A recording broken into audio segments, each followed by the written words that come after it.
Kimberly Stolzberg here at Uncle Giuseppe's Marketplace with my good friend Giovanni. What are we doing? This is gonna be a dip that's gonna knock your socks off. We're making jalapeno popper dip. I love it already. I took a little bit of cream cheese and left it at room temperature. You wanna get it semi-soft. Gotta use a little muscle. Just a little bit of muscle. And I'm gonna put in pickled jalapenos. Yum. With all the juice. I'm gonna dump it in there. It's gonna help break up that cream cheese and help me mix it. I love jalapenos. The spicier the better. We're gonna throw in bacon. I'm gonna add about 3/4 of this. Scallions. Right. And then I'm gonna mix it again. But I'm gonna put this right in my casserole dish right now.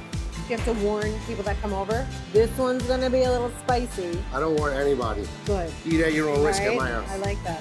Monterey Jack cheddar blend. We're gonna put it all over the top.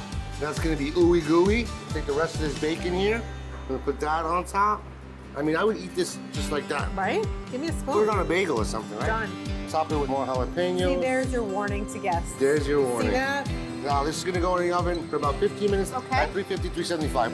Oh boy. Look at that. That's what we're talking about. Right? Jalapeno popper dip. Head to our website, eastsell.com. You'll find the recipe there. Oh, we just went for it. Uh-huh. It's on.